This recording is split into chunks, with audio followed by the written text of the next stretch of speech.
The world didn't stop spinning when Ezra's father called him a disgrace at 16, but might as well have. The word landed like a fist, shattering the fragile hope he'd clung to in their small Ohio town, where cornfields stretched wider than dreams. By morning, he was gone, a backpack slung over his shoulder, chasing a life where he could breathe. Ezra landed in San Francisco, a city that pulsed with possibility, its streets alive with voices that didn't whisper shame. At 18, he was scraping by, waiting tables at a diner where the coffee was bitter and the tips were worse. His green eyes, sharp as cut glass, caught the attention of strangers, but he kept them guarded, his heart still bruised from the family that had cast him out. His mother's tearful silence had hurt more than his father's venom, and his older brother, Caleb, had just watched his loyalty split between blood and belief. They'd called him sinful, unnatural, a stain on their perfect Christian household. So he ran, vowing never to look back. The diner was where he met Marcus. It was a rainy Tuesday, the kind where the city felt like it was drowning. Marcus, 20, walked in, his tailored coat soaked, his warm brown skin glowing under the diner's fluorescent lights. He was a student at Berkeley, studying fashion design, his sketches spilling out of a worn notebook as he ordered black coffee. Ezra noticed the way Marcus's fingers traced the edges of his drawings, delicate, deliberate, like he was stitching dreams into reality. They talked, first about the weather, then about art, then about the way the world seemed to bend under the weight of who they were. Marcus had his own scars. Raised in Atlanta by a single mother who worked 2 jobs, he'd grown up hiding his truth. His high school had been a battlefield of whispers and fists, where being black and queer meant dodging both prejudice and punches. He'd come to California for a fresh start, but the weight of expectation followed him, his mother's pride, his community's hopes, all resting on his shoulders. He didn't tell Ezra that night, but he was struggling to pay tuition, his dreams of launching a fashion line teetering on the edge of collapse. Their connection was instant, electric, like 2 stars colliding in a sky too vast to care. Ezra, with his quick wit and guarded heart, found himself laughing for the first time in months. Marcus, with his quiet strength and relentless ambition, saw in Ezra a spark he wanted to protect. They exchanged numbers, and what started as late-night texts turned into walks along the bay, sharing stories of survival and dreams too big for the worlds they'd left behind. But the past has a way of clawing back. Ezra's phone buzzed one night with a message from Caleb. "Dad's sick. Mom's struggling. We need you." He stared at the screen, his heart a war zone.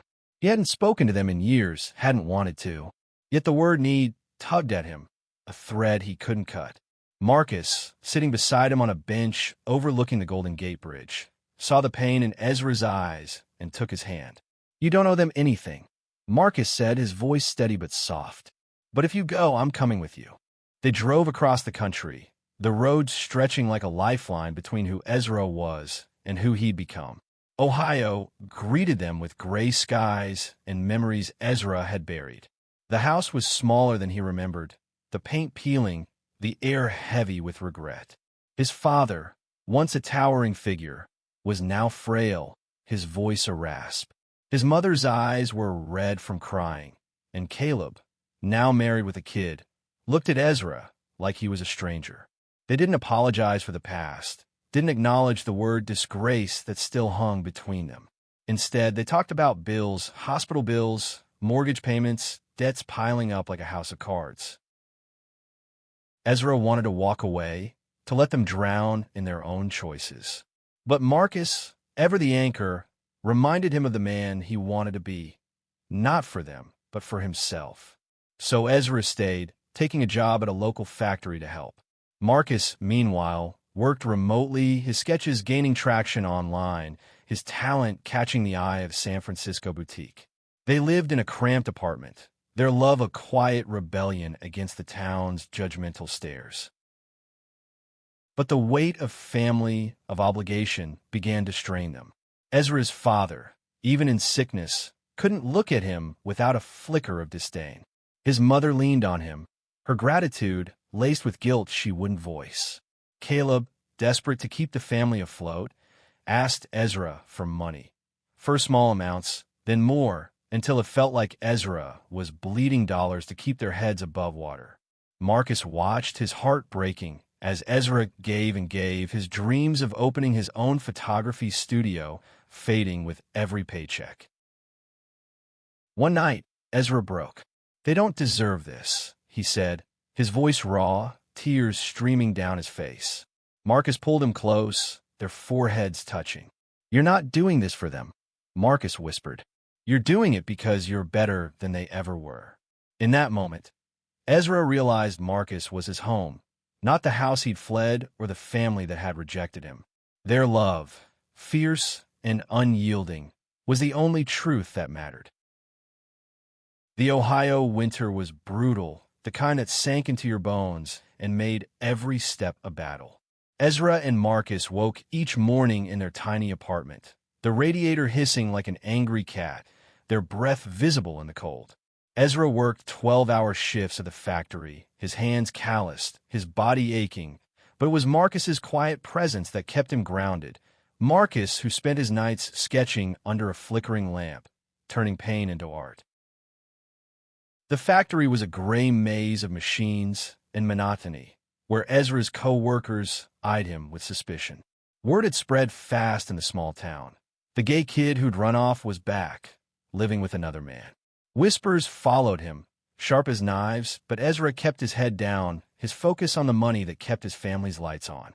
His father's hospital bills were a black hole, swallowing every dollar Ezra earned. His mother, Linda, called daily, her voice trembling with gratitude and something else, shame, maybe, or fear of losing him again. Caleb, meanwhile, had grown bold, asking for loans to cover his own debts, his tone implying Ezra owed them for the years he'd been gone. Marcus saw it all, the way Ezra's shoulders slumped a little more each day. He tried to lighten the load, cooking dinner with whatever was in their sparse pantry, filling their evenings with stories of his childhood in Atlanta, how he'd sewn his first dress at 12, how his mother had cried with pride at his high school graduation. But Marcus was struggling too. His online portfolio was gaining followers, but the boutique in San Francisco had gone silent, and his student loans loomed like a storm cloud. Still, he poured his heart into his designs, each stitch a promise of a life he and Ezra could build together. One evening, as snow blanketed the town, Marcus showed Ezra a sketch, a suit, sharp and bold, with lines that seemed to dance off the page. "This is for you," Marcus said, his eyes bright with purpose. "When we get out of here, you're wearing this to your first gallery show." Ezra laughed, the sound raw and rare, but the idea of a future beyond Ohio felt like a dream, too fragile to hold. The tension broke one Sunday at church. Ezra's mother had begged him to come, saying it would mean something to his father, who was too weak to attend. Ezra agreed, more for her than for himself. But the moment he stepped into the pews, he felt the weight of 100 eyes. The pastor's sermon was a thinly veiled attack, words like sin and redemption aimed like arrows. Marcus, sitting beside him, gripped his hand under the hymnal, his jaw tight. When Caleb's wife, Sarah, leaned over and whispered, "You're brave for being here," it felt less like support and more like pity. After the service, Caleb cornered Ezra in the parking lot. "We're behind on the mortgage again," he said, not meeting Ezra's eyes. "Can you cover it? Just this once?" Ezra's stomach twisted. It was never just once. He wanted to scream, to ask why Caleb couldn't stand up to their parents, why he had to carry their burdens alone. But Marcus stepped in, his voice calm but firm. "He's doing enough, Caleb. You need to figure this out too." Caleb's face darkened, but he walked away, leaving Ezra torn between relief and guilt. That night, Marcus pulled Ezra onto their sagging couch, wrapping them both in a blanket. "We're not staying here forever," Marcus said, his voice fierce. "This isn't your life. It's theirs." Ezra nodded, but the words felt hollow. He loved Marcus, loved the way he saw beauty in broken things, but he couldn't shake the fear that he was dragging Marcus down with him. The thought of losing him, of losing the one person who saw him as whole, was a knife in his chest. As the weeks passed, Marcus's designs began to gain traction again. A small fashion blog featured his work, calling his style raw and revolutionary. Orders trickled in, mostly custom pieces for local clients, but it was enough to spark hope. Ezra, inspired by Marcus's fire, started taking photos again, capturing the stark beauty of Ohio's winter. Rusted silos against a gray sky, Marcus laughing in a snowstorm. For the first time, he felt like they could fight their way out. But the family's demands grew heavier. Linda called one night, sobbing, saying the hospital was threatening to cut off care. Ezra wired the money, his savings nearly gone. Marcus watched, silent, his eyes filled with a mix of love and frustration. "You can't save them forever," he said. Ezra didn't answer, but the truth gnawed at him. He was trying to save a family that had never saved him. Spring crept into Ohio, softening the air, but not the tension in Ezra's life. The factory job was relentless, each shift a grind that left him hollow. Marcus, meanwhile, was a beacon of light, his sketches now pinned across their apartment walls, vibrant designs that spoke of freedom and defiance. But even his optimism was tested by the constant drain of Ezra's family. Ezra's father, Robert, was out of the hospital but far from recovered. His presence in the house was a shadow, his silence louder than the insults he'd once hurled. Linda clung to Ezra, her gratitude a weight he couldn't shake. Caleb, now working odd jobs, still leaned on Ezra's income, his requests framed as family duty. "You're doing God's work," Linda said one night, her voice trembling. Ezra wanted to laugh, to scream that God hadn't been there when they'd called him a disgrace, but he just nodded, his jaw tight. Marcus was burning out too. His designs were selling, but the money was slow, and the pressure to balance his dreams with their reality was crushing. He'd stopped talking about Berkeley, about the life they planned in San Francisco. Instead, he poured himself into his work, staying up until dawn, his fingers stained with ink. Ezra watched, helpless, as Marcus's light dimmed and the guilt ate at him. He'd brought Marcus into this mess, into a town that stared at them like they were a scandal. One afternoon, Ezra found Marcus at the kitchen table, staring at a letter from a San Francisco fashion house. They wanted to meet to discuss featuring his work in a spring showcase. It was the break Marcus had dreamed of, but his face was clouded. "I can't go," he said, his voice flat. "We can't afford it, and I'm not leaving you here." Ezra's heart sank. He'd never wanted to be the anchor holding Marcus back. That night, they fought, their first real fight. Ezra accused Marcus of giving up, of letting Ohio win. Marcus snapped back, his voice breaking. "I'm here because I love you, Ezra, but you're letting them take everything from you, from us." The words hung in the air, sharp and true. Ezra stormed out, walking the empty streets, his mind a storm of guilt and love and fear. He didn't want to lose Marcus, but he didn't know how to let go of the family that had already let go of him. The next day, Ezra made a decision. He took his camera, the one he'd barely touched since leaving San Francisco, and started shooting. He photographed the town, the cracked sidewalks, the rusted water tower, the faces of people who judged him.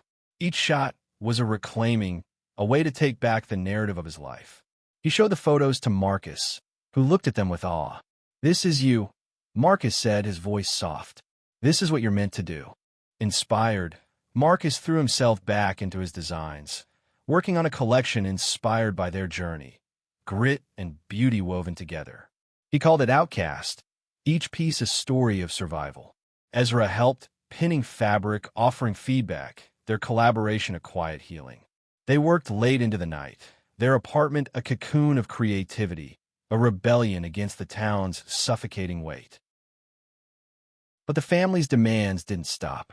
Caleb showed up one evening, asking for money to fix his car, his tone entitled. Ezra, exhausted, handed over the cash, but Marcus's patience snapped. "This isn't fair," he said after Caleb left. "They're using you, Ezra. They don't even see you. Ezra wanted to argue, to defend the family he still hoped could change, but deep down, he knew Marcus was right. The breaking point came when Linda asked Ezra to co-sign a loan for the house. It was a risk that could ruin him, tying him to their debt for years. Ezra hesitated, his heart torn. Marcus sat him down, his hands steady on Ezra's shoulders. "You are not their redemption," he said. "You're your own." Those words lit something in Ezra, a spark of the boy who'd run to San Francisco with nothing but a dream. Ezra refused the loan, his voice shaking but firm. Linda cried, Caleb raged, but for the first time, Ezra felt free. He and Marcus made a plan. They'd save enough to leave Ohio, to chase their dreams together. Marcus's showcase was their ticket out, a chance to start fresh. As they packed their bags, Ezra looked at Marcus, his heart full. They were bruised, but they were unbroken. Summer arrived, painting Ohio in shades of green, but for Ezra and Marcus, it was a season of planning. They were counting down the days to Marcus's showcase in San Francisco, their escape from the town that had tried to break them. Ezra's photos were gaining traction online, shared by local artists who saw the raw emotion in his work. Marcus's Outcast collection was nearly complete, each piece a testament to their resilience. But leaving wasn't simple. Ezra's family clung to him like ivy, their needs a constant pull. Linda called daily, her voice a mix of desperation and manipulation.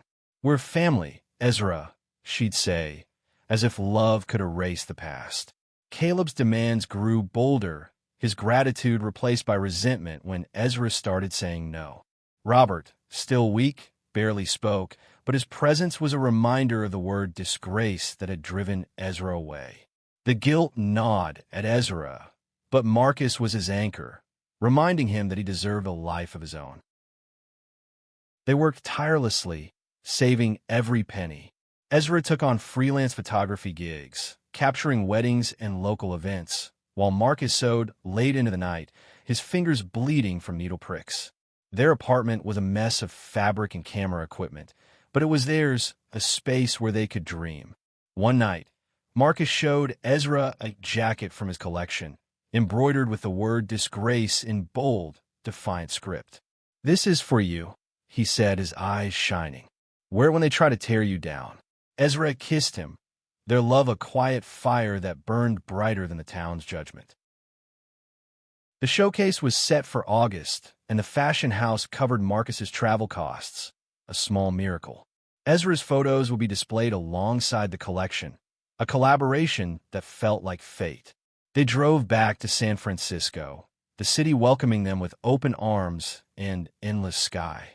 The showcase was held in a converted warehouse, its brick walls lined with Marcus's designs and Ezra's photos. The crowd buzzed with energy, their applause a validation of everything they'd fought for. But the past wasn't done with them. A week before the showcase, Caleb called, his voice panicked. The bank was foreclosing on the house, and Linda was falling apart. "Your only hope?" "Ezra," he said. Ezra's heart sank, the old guilt resurfacing. He told Marcus, expecting a fight, but Marcus just held him. "We'll figure it out," he said, "but not at the cost of us." The night of the showcase was electric. Marcus's collection was a triumph, each piece telling a story of pain and power. Ezra's photos, raw and haunting, drew gasps from the crowd. They stood together, hand in hand, as the audience cheered. For the first time, Ezra felt seen, not as a disgrace, but as a creator, a survivor, a man loved fiercely by someone who believed in him. After the show, a buyer approached Marcus, offering a deal to produce his collection. Ezra's photos caught the eye of a gallery owner who wanted to host his first solo exhibit. They celebrated that night, dancing under the stars, their dreams no longer out of reach. But Caleb's call lingered in Ezra's mind, a shadow on their joy. Ezra made a choice. He sent his family a final sum, enough to delay the foreclosure, but not enough to tie him to their debts forever. He wrote a letter, his words steady. "I've given all I can. I'm building my own life now." It was a boundary, a declaration of freedom. Marcus read it, tears in his eyes, and kissed him. "I'm proud of you," he said. They moved into a small apartment in San Francisco, their new beginning. Marcus's career was taking off, and Ezra's exhibit was scheduled for the fall. They were still scraping by, but they were together, their love a foundation stronger than any house in Ohio. Ezra looked at Marcus one morning, the sunlight catching his smile, and knew they'd made it through the storm. San Francisco was a kaleidoscope of color and chaos, a stark contrast to Ohio's gray monotony. Ezra and Marcus settled into their new life, their apartment a cramped but vibrant space filled with sketches, photos, and the hum of possibility. Marcus's collection was in production, his name whispered in fashion circles. Ezra's exhibit was weeks away, his photos a raw diary of their journey. Ohio's stark landscapes, Marcus's quiet strength, their love captured in fleeting moments. But freedom came with its own challenges. The city was expensive, and their savings were thin. Marcus worked late, meeting with buyers and tweaking designs, while Ezra hustled for freelance gigs, his camera always in hand. They were building something, but the weight of the past still lingered. Ezra's letter to his family had been a clean break, but the silence that followed was deafening. No calls, no texts, just an emptiness that both relieved and haunted him. One evening, Marcus came home with news. A major retailer wanted to carry his collection, a deal that could change everything. His eyes sparkled, but there was a catch. The deal required him to relocate to New York for 6 months to oversee production. Ezra felt a pang of fear. New York was a world away, and the thought of being apart from Marcus was unbearable. "We'll make it work," Marcus said, his voice steady. "You're my home, Ezra. Distance won't change that." Ezra threw himself into his exhibit, pouring his heart into every frame. The gallery owner, a sharp woman named Lena, saw something in his work, a rawness that cut through the noise. "You're telling a story the world needs to hear," she said. Ezra wanted to believe her, but doubt crept in. What if he wasn't enough? What if Marcus's star rose while his flickered out? The night of the exhibit arrived, a whirlwind of nerves and hope. The gallery was packed, the walls lined with Ezra's photos, Marcus laughing in the snow, a rusted Ohio silo against a stormy sky, 2 hands clasped under a church pew. The crowd murmured, their praise a balm to Ezra's wounds. Marcus was there, his presence a steady warmth, his pride in Ezra palpable. "This is you," he whispered, echoing the words he'd said in Ohio. Ezra kissed him, the world fading away. But the past wasn't done. A week later, Ezra got a letter from Caleb, forwarded from their old Ohio address. It was bitter, accusing Ezra of abandoning them, of choosing his lifestyle over family. "You left us to drown," Caleb wrote. "Dad's worse, and Mom can't cope." The words hit like a punch, reopening wounds Ezra thought had healed. He showed the letter to Marcus, expecting anger, but Marcus just held him. "They don't get to define you," he said. "Not anymore." Ezra decided to call. Linda answered, her voice frail. She didn't apologize, didn't acknowledge the pain they'd caused, but she begged him to come back, to help. Ezra's heart ached, but he stood firm. "I can't," he said. "I've given you all I can." Hanging up was like cutting a final thread, painful but necessary. Marcus's move to New York loomed, and they spent their last weeks together savoring every moment. Late-night walks, shared coffee, quiet mornings tangled in bed. Ezra felt the distance coming, but he also felt their strength. They'd survived Ohio, survived judgment, survived their own fears. New York was just another challenge, one they'd face together, even apart. As Marcus boarded his flight, Ezra handed him a photo, a candid shot of them laughing under the Golden Gate Bridge.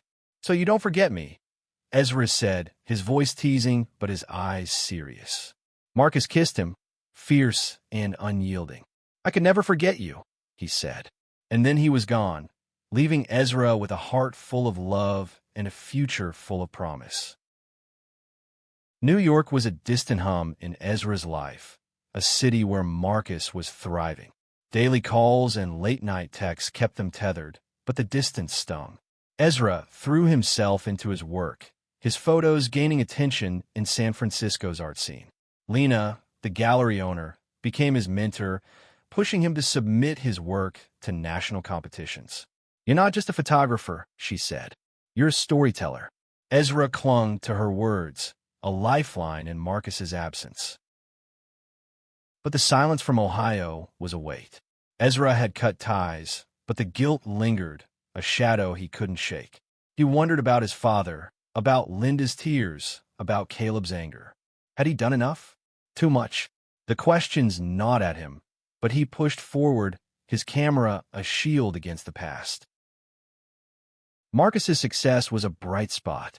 His collection was a hit, featured in magazines and worn by influencers. He sent Ezra photos of New York, skyscrapers glittering, his designs on mannequins in Soho. But he also sent quiet moments, a sketch of Ezra's face, a note saying, "I miss you." Ezra framed the sketch, hanging it above his desk, a reminder of the life they were building. One night, Ezra got a call from an unknown number. It was Sarah, Caleb's wife. "It's your dad," she said, her voice shaking. "He's gone." Ezra froze, the words sinking in. Robert had died, a heart attack in the night. Sarah's voice softened. "He asked for you, at the end. He said he was sorry." Ezra didn't know what to feel, grief, anger, relief. He thanked Sarah and hung up, his heart a tangle of emotions. He called Marcus, who listened as Ezra poured out his pain. "Come to New York," Marcus said. "Just for a few days. You need to get away." Ezra booked a flight, his first time leaving California since Ohio. New York was overwhelming, a city that never slept, but Marcus was his anchor. They walked through Central Park, their hands entwined, and for the first time in months, Ezra felt whole. Marcus took him to a runway show, where his collection was the centerpiece. Ezra watched, awestruck, as models strutted in designs that told their story: grit, love, survival. After the show, Marcus pulled him backstage, where a small crowd cheered. "This is Ezra," Marcus said, his voice proud. "He's the reason I'm here." Ezra blushed, overwhelmed, but the love in Marcus's eyes was undeniable. They talked about the future that night, sprawled on Marcus's tiny apartment floor. Ezra wanted to keep creating, to tell stories through his lens. Marcus dreamed of his own label, of dressing the world in defiance. They vowed to make it work, to build a life where they could both shine. But Ezra knew he had to face Ohio one last time, to close the chapter for good. He flew back alone, landing in a town that felt smaller, sadder. The funeral was quiet, the church half empty. Linda clung to him, her sobs muffled against his shoulder. Caleb was distant, his grief laced with resentment. Ezra spoke at the service, his voice steady. "I loved him," he said, "even when he didn't love me." The words were for himself as much as for them, a release of the pain he'd carried. After the funeral, Ezra met with Linda and Caleb. He offered a final gesture, a small sum to help them start over, but no more. "I have my own life now," he said. Caleb nodded, his anger softened by grief. Linda hugged him, whispering, "I'm proud of you." It was the first time she'd said it, and it broke something in Ezra, a wound that could finally heal. He returned to San Francisco, his heart lighter. Marcus was coming back soon, their future bright. Ezra looked at his photos, at the sketch above his desk, and knew they'd made it, not just through Ohio, but through everything. Marcus returned to San Francisco in the fall, his New York stint a triumph. He and Ezra moved into a new apartment, small but theirs, with a view of the bay that felt like a promise. Ezra's exhibit had been a success, his photos now in galleries across the city. Marcus's label was growing, his designs a symbol of rebellion and hope. They were building a life, piece by piece, their love the foundation. But healing wasn't linear. Ezra still dreamed of Ohio, of his father's voice, of the word disgrace. He'd wake in the night, Marcus's arms around him, and feel the weight of those years. Marcus, too, carried scars, his own battles with identity, with a world that often refused to see him. They talked about it. Late into the night, their vulnerabilities laid bare. It was their strength, this honesty, that kept them tethered. One day, Ezra got a package from Linda. Inside was a letter, her handwriting shaky but clear. "I was wrong," she wrote. "You're not a disgrace. You're my son, and I love you." There was a photo, old and faded, of Ezra at 10, laughing in the backyard. Tears fell as he read, Marcus's hand steady on his shoulder. It wasn't absolution, but it was enough. Ezra's career took off. A national magazine featured his photos, calling them a love letter to survival. He started teaching photography workshops, sharing his story with kids who felt like outcasts. Marcus's label grew, his designs worn by celebrities, his name synonymous with courage. They collaborated on a project, a book blending Ezra's photos with Marcus's sketches, a story of their journey from Ohio to San Francisco. The book launch was a celebration, their friends and mentors filling a small bookstore. Ezra and Marcus stood together, their hands clasped as they signed copies. The crowd cheered, but it was the quiet moments after, walking home under the stars, laughing about nothing, that meant the most. They'd fought for this, for a life where they could be whole. Years later, Ezra got a call from Caleb. The family was stable, the house saved, thanks to Ezra's final gift. Caleb's voice was soft, different. "I'm sorry," he said, "for everything." Ezra forgave him, not for Caleb's sake, but for his own. He learned that love didn't mean sacrifice. It meant choosing himself and Marcus every day. They stood on their balcony one evening, the city glittering below. Marcus wore the jacket he'd made for Ezra, the word Disgrace stitched in gold, now a badge of honor. Ezra leaned against him, his camera around his neck, capturing the moment in his heart. They'd been called many things, sinful, unnatural, broken. But they were more than that. They were survivors, creators, lovers. And in that moment, they were enough.